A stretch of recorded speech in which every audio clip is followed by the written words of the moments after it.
Hello everyone and welcome to Wellness Wednesday. It's 7 p.m. Vancouver time and I'm here with my beautiful friend Jo-lynn. Jo-lynn and I we were just talking about it, I wrote 25 years and I cut off a decade. Well, a few years. Yeah. We have been friends for over 30 years. Mm-hmm. And it started in high school in grade 8 at 13 years old, and here we are today. The friendship has grown stronger. It sure has, all these years. Yes. Cheers to that. Cheers, Jo-lynn. So I'm lucky to have Jo-lynn in town. She visits once a year in the summers, and it just so happens that we're doing these Wellness Wednesday chats right now, Women in Wellness. And so I said to Jo-lynn, how do you feel about chatting with my platform? And she does this as a passion for a living, and so I'm grateful. Oh. Jo-lynn. Well, thank you so much for having me. Thank It's you. absolutely an honor to join you. Thank you. So we went our separate ways after high school and through post-secondary academics, careers, married life, children. We didn't really stay in touch. No, we didn't. Not for quite a few years. Yeah. And then social media, the benefits of social media. Instagram brought us back together about 10 years ago. Sounds about right. About yeah. that. And I'm just grateful for this platform to connect with beautiful people again in my past life. And so there is bonuses to social media.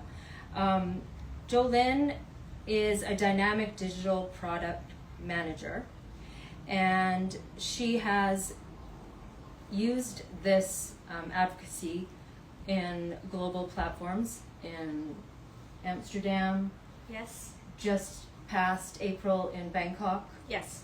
And she'll explain more about Money 2020 Money RiseUp. 2020 RiseUp. Yeah. And that's in Asia and Europe. And her background is in finance, digital finance. Or Digital banking. Yeah. Yeah. I'll get Okay. into it.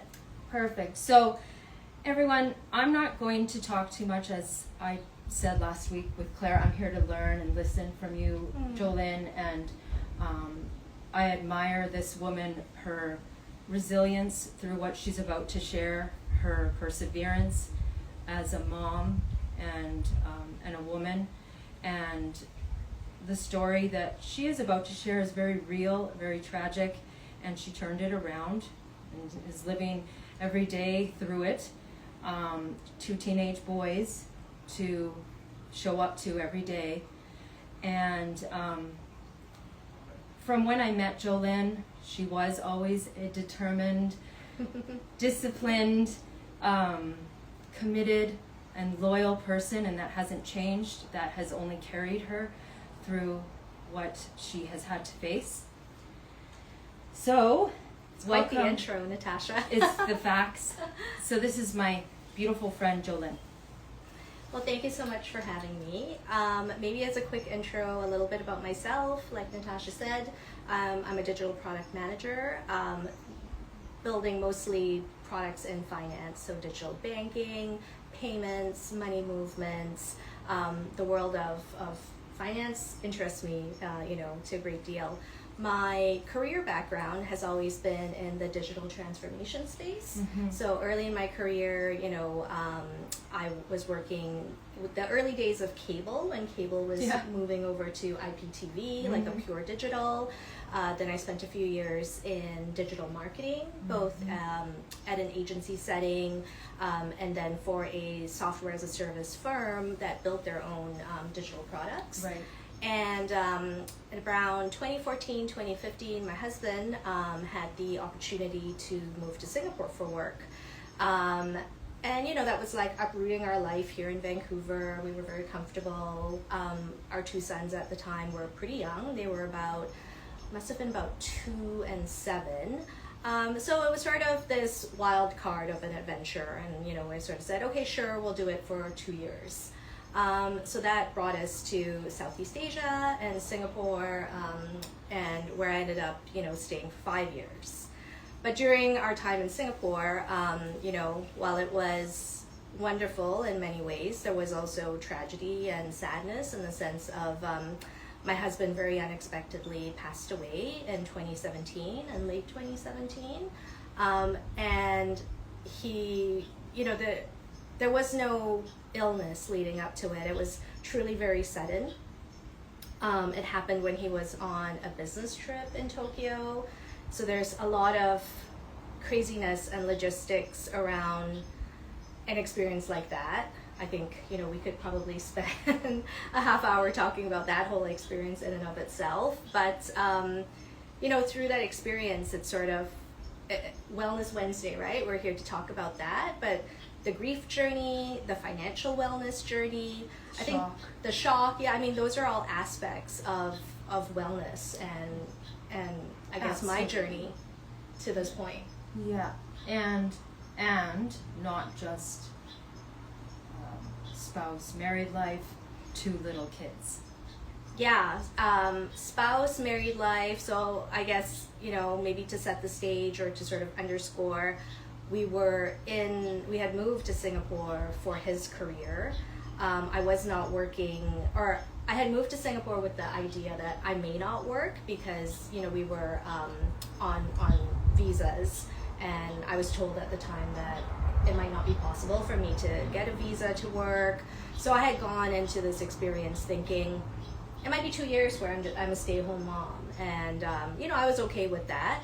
But thankfully, during, I want to say within the first year that I was in Singapore, I did return to work, and I was working for a Standard Chartered Bank, which is a global banking powerhouse, really, and it was a great start of my banking career there. Right.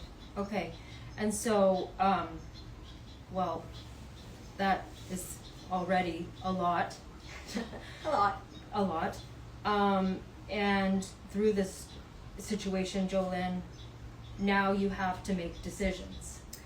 Yes. So I will say that in the early days of, you sort of anticipate a life with your spouse and with young children of what you think the next few years will look like. You count on your spouse being there and being, active parent, active part of your life, like part of your future, obviously. So yes, when that all happened, I remember thinking to myself, like, this is gonna get a lot worse before it gets better. And definitely a motivating factor is, how do I show up for the kids? They've gone through a huge trauma and shock of, first of all, explaining the concept of death and death of a parent to young children is no, I don't wish that on anyone, and I'm very thankful I had very good support in the ways of counselors and friends who helped me sort of bring the message together for them. But just having to go from parenting with a spouse, with a partner, to realizing I'm a single parent and it's on me, and how do I want to show up for them. That was a big, I would call it a burden, but it was a very big identity shift, because it was, it is me. I am the responsible adult, the responsible parent for 2 young boys at that time.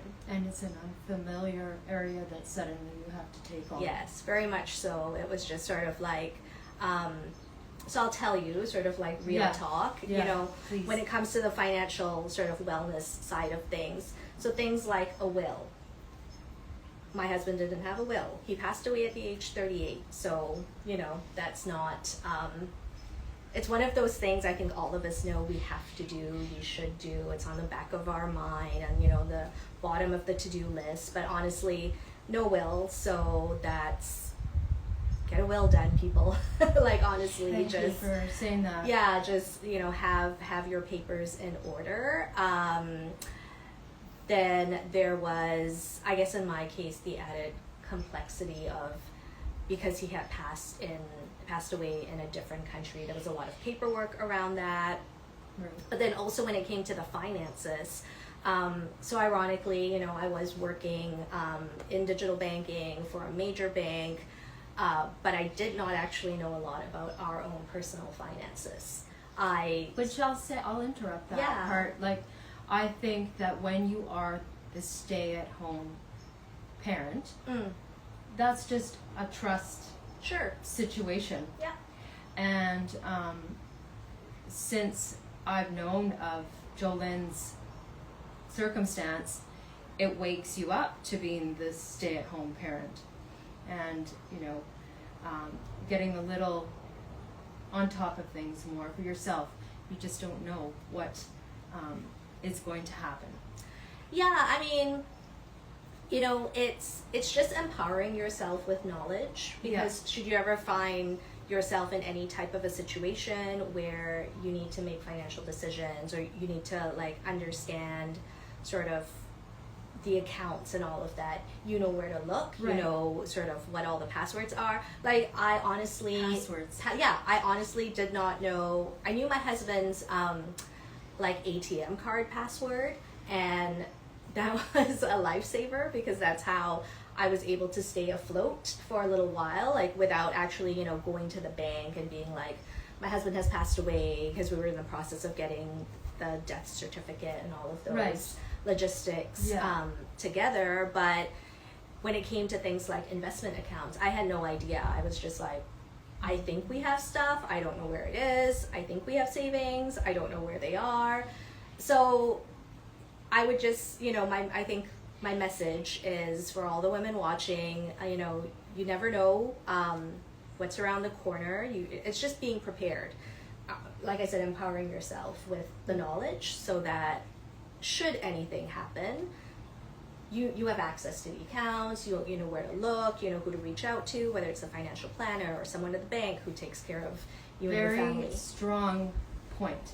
Yes. And I will say, Jo-lynn just mentioned, for all the women watching, you can explain your advocacy towards Yes. women. Certainly, welcome to all the men, we're glad to have you here.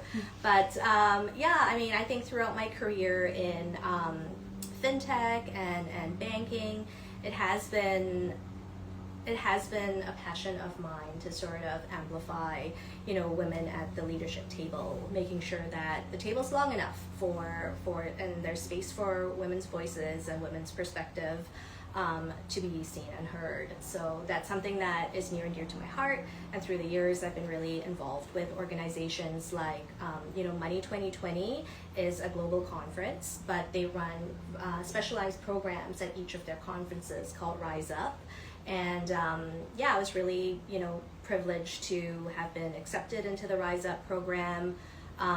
It was actually back in 2020, which, was the pandemic year. Yeah. So that did not materialize, but then I was able to go to Amsterdam in 2024 and participate in the program there, which was wonderfully empowering. If you are a woman who works in finance or any adjacent finance fields, you might want to look up the RiseUp program. It's really about building a community over a network, and it's global, so I've really also benefited from those Maybe relationships. I'll add it Yeah. to our post. You can Love send that. me the attachment. So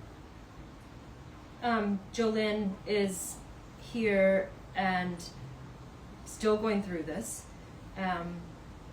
and we link this situation with wellness because clearly you have to look after yourself. You are a mom first, but how do you show up? Yeah, I think it's been many years of figuring out the right balance. I think in the early days of loss and grief, there certainly is time and space for counselors and therapists and all of the good help that, you can get. Yeah. For me, when I think of wellness for myself these days, it is very much rooted in my yoga practice. I think I have a couple of great yoga teachers in Toronto who've really guided my understanding and love for yoga, but truly, like, you know, movement is medicine, right, as Beautiful. they say. Yeah. And the time that I spend on the mat is kind of like time that I've carved out for myself to show up, and it's a big, really like a decompression and de-stressing process of being able to, you know, go through. So I love hot yoga. That's my jam. And so whether it's feeling like the sweat on your skin and being reminded that each practice is really never the same as the previous practice, each pose is never the same as, you know, the last time you took the pose. It's very analogous of life, right? Like, Thank you for saying that. like no two moments are ever the same. It can look Every day is a new day on the mat. That's right. And so, yeah, I think showing up on the mat is probably showing up for myself. That's beautiful. And no one gets in the way of that. Yes, like that's dedicated time. That's, you know, like I try as much as possible to keep it that way. I told you she's disciplined. That is Sometimes. a discipline, though. No, it's true. Yeah, that's true. It does. It requires prioritization, I suppose. And letting the family know that this is mom's time. Yes, Please I mean, don't interrupt it. My boys often joke. They're like, "Oh, are you going to the Olympics for yoga?" Like that's the running joke sometimes, and I'm like, "No, but I am going to yoga now." Thank you for your snarky comment. For your teenage snarkiness. Yes. Well, maybe you are going to Maybe, the Olympics. Maybe I will. I'll show them. Exactly. So, Jo-lynn, and that's beautiful, and the meditation comes with yoga.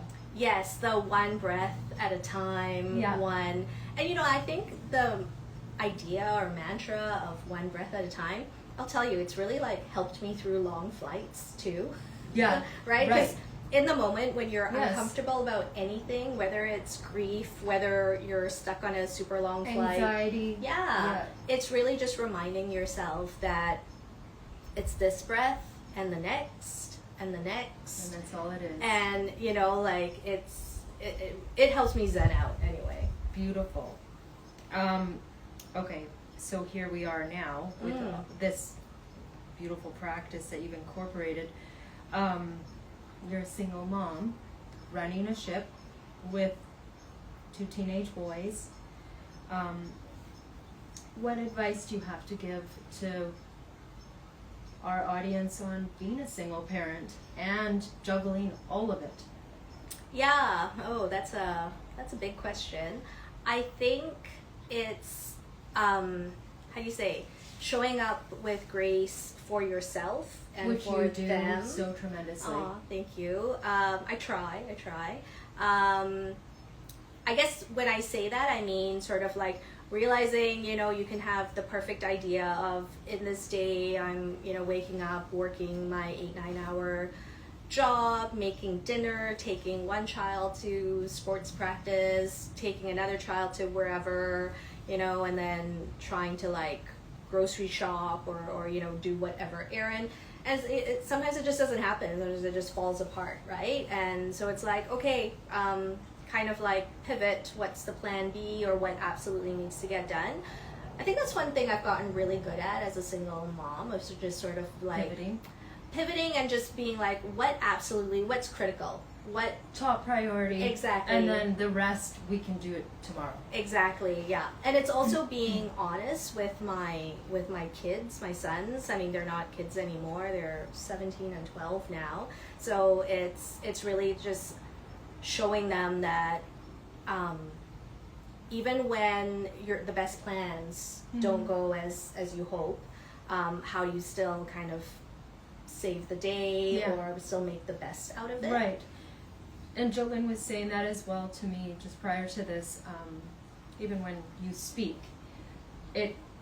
Today is how you are and how you will present yourself. Yes. And so we're not, you know, a stage. It's not an act. It is what it is today. Yeah, I think the conversation we were having earlier was around Natasha was asking me if I was comfortable sort of sharing my story, and I was like, yeah, I am, because you know, if you had asked me 5 years ago, 6 years ago, I probably would have said no, because it was, you know, still working through grief, still figuring things out. But I think I'm at a point with my grief journey, and, you know, maybe just where I am in life overall, where it's like, if I'm going to share my story and if I tear up in the process of doing it, I'm okay with that. I don't feel the need to hold it in or like sanitize the story for anyone else. Right. So yeah, I think that's very, liberating. That is very liberating and admirable for us. I think that's really important to that you stated that, because there's not a right or wrong on how to grieve. That's right. Do you want to share your story and do what Jo-lynn's doing? Amazing. And perhaps someone who is still in the process of it? Yeah, I mean, I think when you mentioned Wellness Wednesday to me and invited me to be part of this, and anytime I sort of share my story, it really is with the idea of who can I help? Who needs to hear this in order to encourage them, realize that better days are ahead, or, you know, I just hope that it resonates. And even if it's one person that it resonates with, I think that is so beautiful, Jo-lynn. Thank you. And we thank you for doing that, because not everyone has that capacity and that bandwidth to do that. So you are the person. Okay, we have some Instagram questions, and feel free to elaborate or whatever your choices. Sure. What are good investments beyond real estate regarding finance? Yeah, back to finance. So I'm going to say that, you know, my professional background, I'm not a financial planner, a financial advisor in any way, so big caveat there. And, you know, I do sit closer to the technology side of banking technology, payments technology, things like that.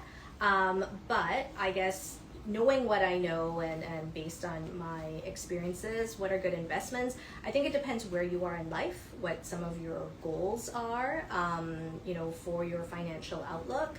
And I think it never hurts to diversify, right? It's kind of like you don't want your eggs in one basket. So maybe it's a bit of real estate, maybe it's a bit of, you know, stocks and mutual funds, maybe it's other types of investments. But I think the important thing is getting out there and finding the knowledge.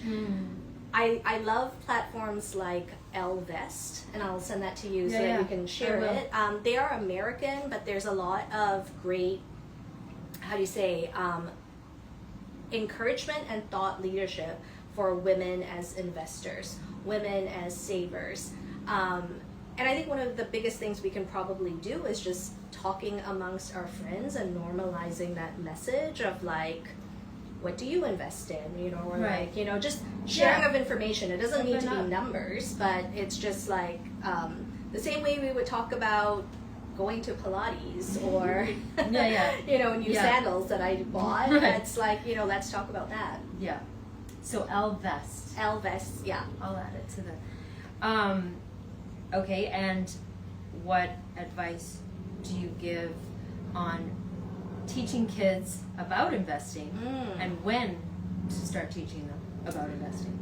I don't think you can ever start too young, and I think it starts through small ways. It's sort of like, money that they receive for Christmas or birthdays, showing them the power of it growing, and like giving them an overview of how the banking system works, and sort of the concept of interest. Like that's just very basic things that we as adults know, but it's really important to like have those conversations with our kids to have the financial literacy aspect of like, oh hey, look, you've put $100 in your bank account, like look at this interest that you're receiving, high interest savings accounts. And you know, my 12-year-old I think he enjoys watching some like stock TikToks, because he'll come to me and he'll be like, hey, do you know about this stock? And I'm like, oh, you were watching it on TikTok. I know. I'm like, it's too much.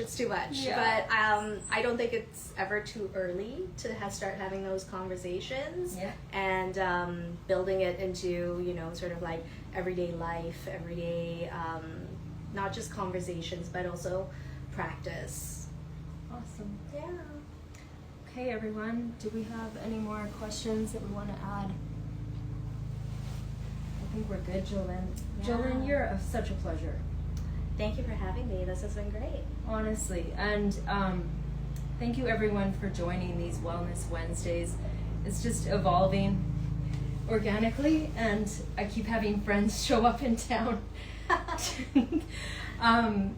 Next week, I'll update you on who it's going to be. And Jo-lynn, thank you. Thank you. You're curating such a lovely program every week, and we're so lucky to have you. We're going to go for a walk now. Yeah. We just had pizza. And salad. And salad. Yeah. And we're going to catch up more because we never have enough time. Thank you, everyone. Thanks. Ciao, ciao.